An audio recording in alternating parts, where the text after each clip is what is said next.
We begin this noon hour with the very latest on the 6.5 magnitude earthquake near Tonopah. Struck there around 4 a.m. People here in southern Nevada say they felt it nearly 200 miles away. Shaking was also reported in parts of central California as well. A series of strong aftershocks followed. Some of those measured around a 5.0, so pretty strong.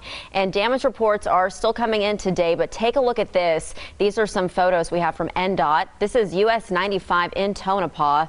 The highway, the 95, it is now shut down because of all of this damage from the quake.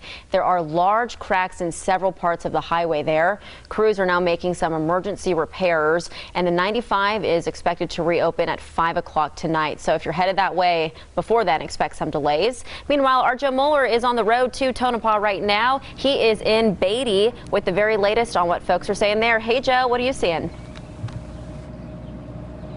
Oh, yeah, we're at a busy gas station here in Beatty along the 95. A lot of people stopping here, going inside and wondering how far they'll be able to go north. I just spoke to a woman who was staying at a hotel here in town in Beatty, and she said she was definitely woken up last night, and so was her husband. They were a bit confused. We also went inside and talked to workers, a lot of them talking about how that they were actually all confused about this earthquake last night. Damage is still being assessed near the epicenter, and roads have been damaged, as we mentioned, on the 95. I spoke to a woman who lives in Goldfield. That's about 27 miles south of Tonopah. She was in Las Vegas at the time of the quake and now is on the road to check on her house. I'm specifically going to check on my home, look at the foundation, check to see if any windows broke, see if anything fell down inside, that type of thing, and definitely check on my dog. She also told me several people in Goldfield were messaging her about the earthquake. Many said their houses were shaking. This is the Black Hawk Estates mobile home park, and a good portion of it is in a flood zone. Residents tell me they are used to flash flooding, but this is worse than usual. It probably won't get to here, but it will get to that next block. Okay. And as far as my house, it goes to my neighbor's house, but not usually up to mine and over the curb where I'm at. Bronwyn Russell has lived in Black Hawk Estates for decades. Flooding is common during heavy rains. Having it happen during a pandemic is a first for everyone. Restaurant cook Brian Montero had to head out today for his essential job. But for hundreds of residents here, the ongoing stay-at-home order adds to the stress. It's terrible. It makes things more difficult, and it makes people just feel worse than they already do, staying locked up and not forcibly having to stay in just because the water is building up in this area. Not far away, the swollen Des Plaines River is another sign of how much rain the region has seen in the past 24 hours. Neighborhoods which typically flood are dealing with typical problems. That means many flooded basements, including in Lincolnwood. A homeowner on North Kenton who didn't want to be identified nervously hoped for the best through the worst of the storm. Area right now, there's a flash flood warning in effect for Jefferson, Hardin, and Orange counties. 12 News reporter Tyler Stegerman is in our storm tracker this afternoon with an update on the latest road conditions. Tyler's in Beaumont right now driving around. What do you see, Tyler? Yeah, Dave, the rain continues to come down pretty hard here. I'm on along East X Freeway looking southbound here. Traffic is moving very slowly, as you'd imagine, with the weather that's taking place. I'm going to switch the camera over so you guys get a look. There's actually multiple stranded cars here along the feeder road. It doesn't appear that anybody is inside those vehicles, but Beaumont police have blocked off this feeder road. This is in front of a classic Kia in North Beaumont along East X Freeway. You can see a lot of some cars have decided to pull over and try to wait this storm out, as well as obviously with the traffic being so congested. I mean, pretty much everywhere around this area is looking like this traffic-wise, with not only the weather but the obviously the driving conditions. So obviously, if you guys are out and about right now, obviously please drive safe. If you know anyone who's out and about right now, please drive safe and cautiously. As you can see, obviously the water is rising or continuing to rise with the rain continuing to come down. Again, I don't believe anyone is in those vehicles that you see over to the right of the screen that looks like they got flooded flooded out, which is a good thing. But obviously, I've seen a lot of emergency vehicles go north and south around this area, checking in on people, so that's obviously a good thing. But again, obviously, the driving conditions or the rain that's coming down right now is obviously providing a hazard and making it tough for motorists who are out on the freeway and out on in Southeast Texas, out and about in Southeast Texas right now. So I'll continue to keep you guys updated as much as I can. Obviously, you can hear the rain continuing to come down, but again, just want to let you guys know to continue to drive safe and be cautious if you guys are out and about driving through this weather. It's not easy. Just obviously, we'll continue to provide updates as soon as we can and as best as we can, but please drive safely. Dej, back to you. Well, city leaders are overseeing violence in Milwaukee, and some of them are saying that aside from the coronavirus, domestic violence has become another state of emergency. Fox 6's Hannah Jewell takes us inside a virtual gathering with the public held today, hosted by city leaders to discuss this issue. This virtual gathering has had over 4,000 views on Facebook and Zoom, discussing what we do about this rise in domestic violence, especially while we're practicing social distancing. We are living in a crazy time with the pandemic, but we also have another state of emergency. Domestic violence has claimed the lives of 23 in Milwaukee this year, according to the city's Office of Domestic Violence and Sexual Assault. This time last year, there were 4 domestic violence deaths. Right now, we really do have to push prevention because we're self-destructing right now. That number includes 48-year-old Kathy King, shot to death allegedly by a man she was in a relationship with, according to police. Also, 5 people killed in a mass shooting at a house on Milwaukee's north side. I want this to be a call that doesn't just end today, but something that we will take moving forward into the summer and beyond. Ending the crisis will be a marathon. We cannot afford to normalize this. We have got to continue to fight. The advocates for staying safe at home are brainstorming, throwing out ideas for added mentorship, more public service announcements, and door-to-door outreach. We have to be able to say, hey, you're wrong for putting your hands on that woman. You're wrong for threatening to put your hands on that woman. Asking you to check on your loved ones and help to end this awful trend. These local leaders say the conversation will continue, asking you for your thoughts as well. U.S. nursing homes have been hit particularly hard by the crisis. We talked to Daniel Arbini, who lost relatives, including his father, who was in a nursing home in New York. 1 week, we had 5 deaths. My father, my uncle, 3 cousins. 4 of them had corona. 3 of them got it in nursing homes and rehab centers. I am sure that the fact that they didn't have enough PPE got people infected. But the bulk of them were the patients being forced upon them with the virus, and they had no idea whether they had it or not. It's something that should have been known and prepared for by the federal, especially the state, since it's all regulated by the state and local government. They talk about having a pandemic plan in early March, the elected officials. How could you not have a plan for our most vulnerable, those that we have to honor? Those are our parents. The situation with nursing homes has come into sharp focus now after it turned out that many had not been reporting the number of deaths there. It's claimed more than 30,000 fatalities for America's entire virus death toll happened in nursing homes and long-stay care facilities. Relatives have complained of a lack of testing and, in a number of cases, of no one informing them their loved ones had COVID-19 before they died. We talked to American healthcare representatives about how they see the situation. The government could have ameliorated the extent to which, so reduced the extent to which residents were affected. I think that, unfortunately, the federal government kind of ignored some of the signs of what was going on, and it was very, very slow to react, and just generally, and even more so in respect to nursing homes. What we're hearing from families sometimes is that families don't even know that their loved one had COVID-19 until the resident has died, till the person has died, or taken to the hospital and it's too late. We're hearing too often of residents or family members finding out that their resident had a roommate and that person was COVID-19 and they weren't separated in time, and then their loved one also became COVID-19 positive. We're hearing about people not getting access to the hospital because they're, because of their age, because of their disability, unfortunately not seen as being worth treating.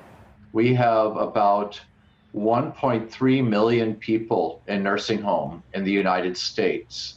And I would say about a third of those are over the age of 85. They've been labelled COVIDiots, but their numbers continue to swell at protests across Europe. I'm a human being, and I would like to live and breathe without a face mask. Despite some measures being relaxed, hundreds of Germans gathered for a second week, undeterred by warnings of a new wave of infections.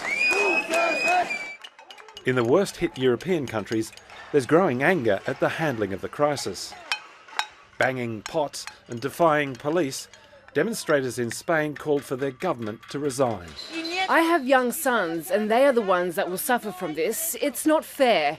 We have to leave them a Spain that our parents left us. Italian hospitality workers stood silently, fearing the slow death of restaurants and cafes due to the restrictions they still face. The government is taking us on the road of certain failure, because to reopen today, it would be only a very sad and bitter failure for everybody. Simply putting bread on the table was front of mind for protesters in Poland, who defied a police ban on gatherings to call for restrictions to be lifted. The growing mood of defiance also spilled over to the United Kingdom, where police moved on protesters in Hyde Park, arresting 19 people for deliberately breaking social distancing guidelines. I wouldn't go home because I want my freedom of speech. London police dismissed them as only a small group, but as fear of the virus diminishes, anger at restrictions is set to grow. There are growing concerns this morning over who is turning out for demonstrations against public safety measures in the coronavirus crisis. Protesters swarmed Michigan State Capitol again yesterday over statewide stay-at-home orders. Some of them had guns, big guns. The state's governor says she's concerned about possible racist elements among the crowd. Jerika Duncan reports on what some say is a pattern of very unsettling incidents. Open that business right now, today. A third protest at the Michigan State Capitol Thursday as demonstrators there continue to rebel against the governor's coronavirus restrictions. This time, a fight broke out between demonstrators over a doll with a noose around its neck. Organizers of the protest quickly distanced themselves from the incident. It comes 2 weeks after protesters, some armed, walked into the Capitol building in another attempt to rally against the state's shutdown. These have been really political rallies where people come with Confederate flags and Nazi symbolism and calling for violence. This is not appropriate in a global pandemic, but it's certainly not an exercise of democratic principles. In Chicago, a photo of a woman holding a sign with a phrase similar to the one displayed over the gates of several concentration camps has gone viral. Don't come to my son. You better go somewhere else. And in Raleigh, North Carolina, police say they have reviewed this interaction between an anti-lockdown demonstrator and a black family from last weekend. The experience was terrifying and surreal. Deontay and Beth Thomas were out on a walk to celebrate Mother's Day weekend when they came across the armed group. One man carrying a pipe wrench is seen crossing the street while Thomas asked him to stay away from his family. Thomas says he was forced to keep his composure because of the armed men just feet away. Just in milliseconds, I'm thinking, if I jump on him, if I fight him, I'm going to get shot. It sucks that I still get emotional about it. And hopefully, me getting emotional about it will pass quickly. How quickly, I could have been another hashtag. The man with the wrench, Perry Whitlock, did not respond to our request for comment. He spoke to our affiliate WNCN about the interaction. I just was hoping to give them a high five and say, hey, come join us. You see people across the street with guns, and then one person starts walking at you with a pipe wrench. I think most people would have a certain visceral, physiological reaction to that spells danger. Rashawn Ray is an associate professor of sociology at the University of Maryland.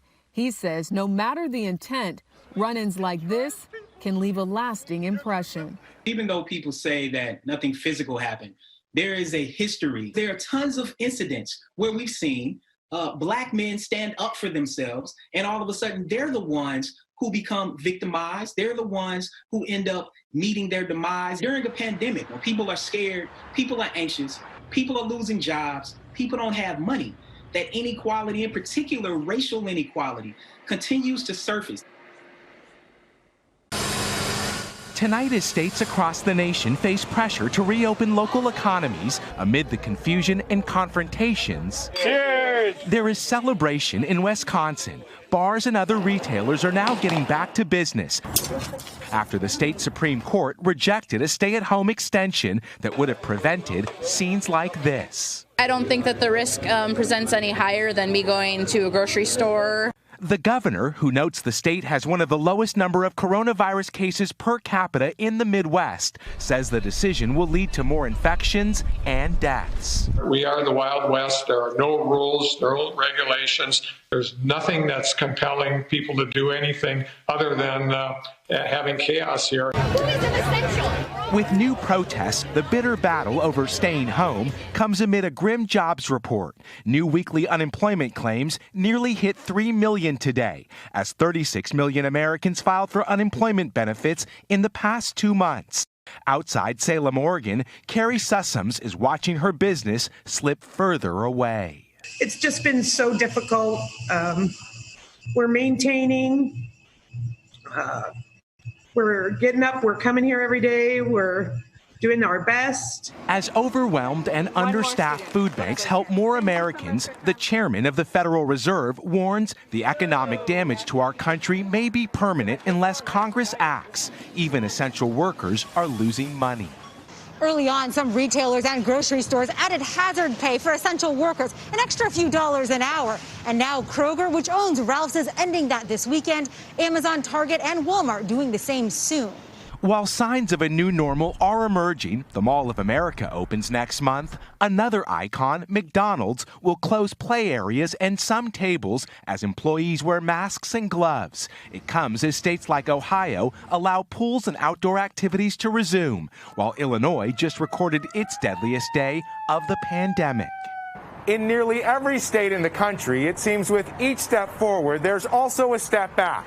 Here in Los Angeles, where beaches just reopened, more businesses can do front door or curbside pickup. But the mayor just mandated anytime anyone goes outside, they must wear a face mask. Scuffles broke out at an anti-lockdown protest outside the Michigan state capitol on Thursday that involved a man with a Barbie on a noose, and local media reported a garbage can with an axe inside, but police quickly broke it up. The protesters outside Michigan's state capitol in Lansing on Thursday, some bearing firearms including long guns, were denouncing Governor Gretchen Whitmer's recent extension to a stay-at-home order until at least May 28th. It's the third but smallest such protest since public businesses were forced to close in March at the recommendation of health experts to slow the spread of the coronavirus. Many of the protesters focused their anger squarely on the governor. She's the worst governor this state has ever had, and we need to get rid of her. If she wants it to go on forever, it's a way of shutting down the economy. It's a way of hurting Trump. Debate over how and when to ease restrictions on commerce and social life have grown increasingly politicized, with President Trump and his supporters agitating to loosen social distancing measures more swiftly than medical experts deem prudent. But Democratic governors of states hardest hit by the outbreak have taken a cautious stance. Michigan's Thursday protest was similar to one on April 30th, when armed militia members and hundreds more entered the legislative building calling for a reopening of the economy in images that went viral. But the Capitol building was closed Thursday because the legislature had been adjourned, and there was a large police presence. Army infantry level 12, move! I got a horse and and you know what he did for me as a little girl? He waited in line for milk. He waited in line for me. He changed my diapers, okay? And in Pennsylvania, hundreds rallied outside the state capitol against the governor's stay-at-home orders. Those demonstrators protesting even as the governor announced 13 more counties will be moving to the yellow phase of his reopening plan. And all of this comes just one day after President Trump visited the battleground state, urging its Democratic governor to move faster. NBC's Mara Barrett spoke with the protesters on the ground. Take a listen.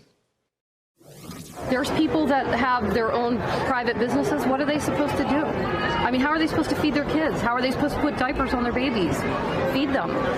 It's not right, and it's not right to have everybody closed down. And we have a small selection of the stores where we could shop. I'm hanging on to my money. I'm hanging on to any stimulus or any money that I've gotten. I'm not spending it here, not as long as this tyranny exists. We feel awful for what has happened in the long-term care,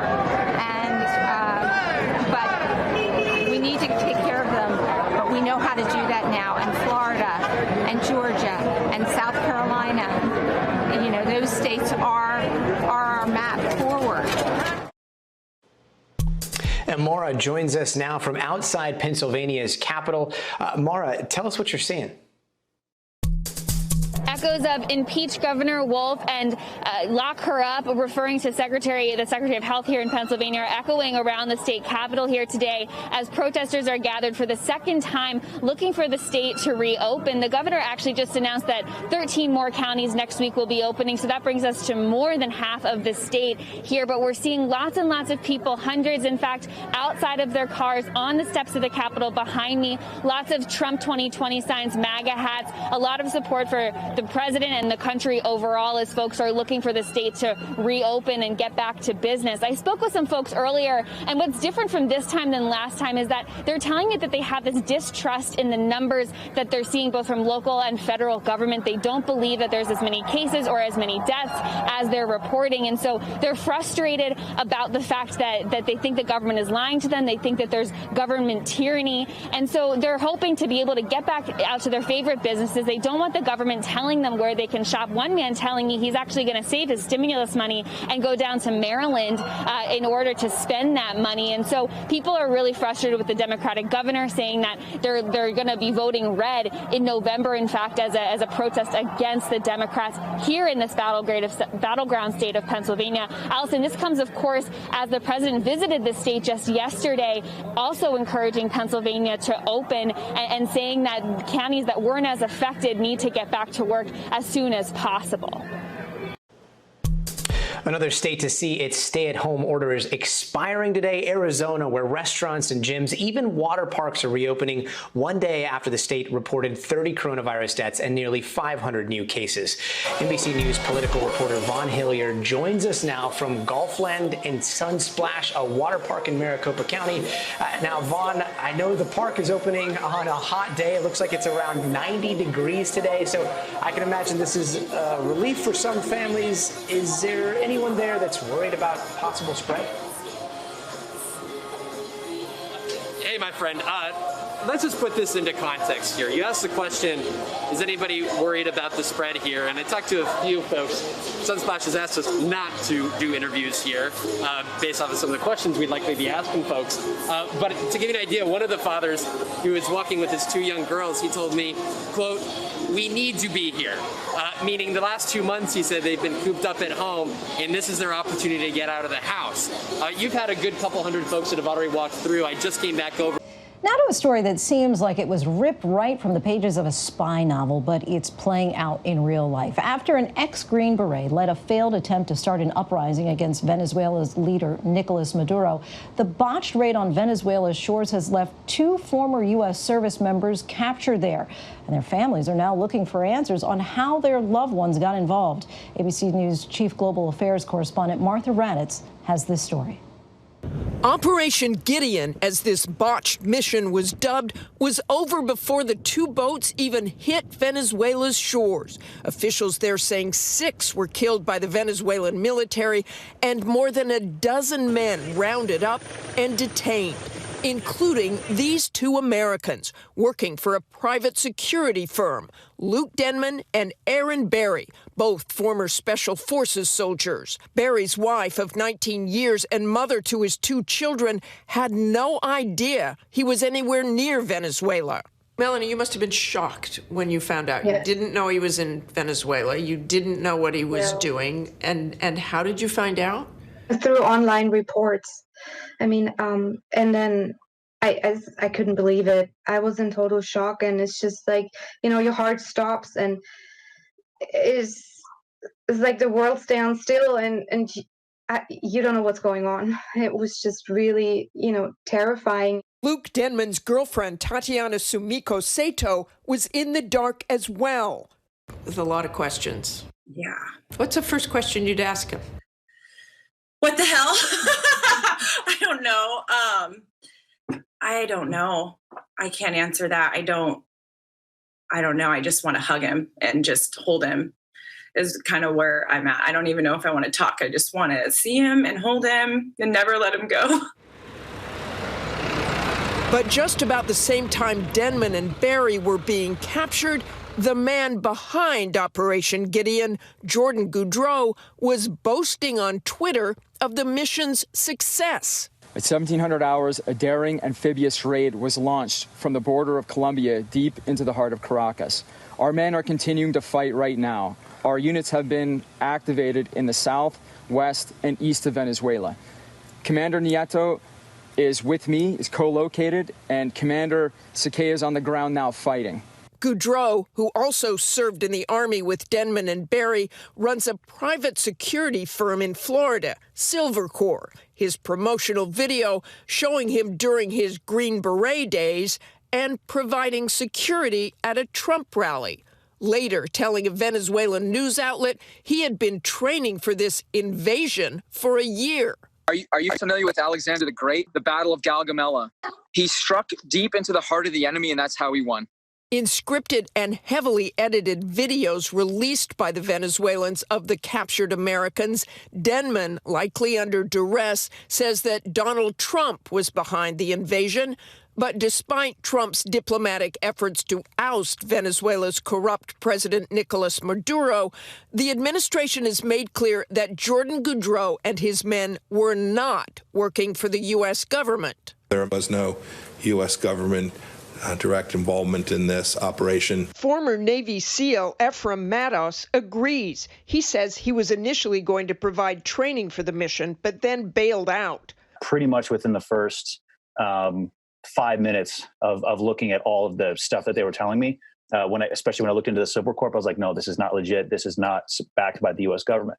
Matos said the men working for Jordan Goudreau were likely convinced it was a U.S.-sanctioned operation. Luke Denman's parents say they think it was sanctioned by the Venezuelan opposition leader Juan Guaido. He's denied any involvement, but 2 of his senior aides resigned this week after admitting they had once met with Jordan Goudreau. I believe Luke was doing something that he believed in, and he wanted to help people. I'm still out, like I said, on just exactly what part he had in this. He thought he was helping the Venezuelan people because that's what he does. When he was a Green Beret, he was a hostage rescue person. Now, it is Denman and Berry who need rescuing. They're both just wonderful people, and they just need to come home. And while State Department officials say they did not sanction this invasion, they say they will do everything they can to get the men back. For ABC News Live, I'm Martha Raddatz in Washington.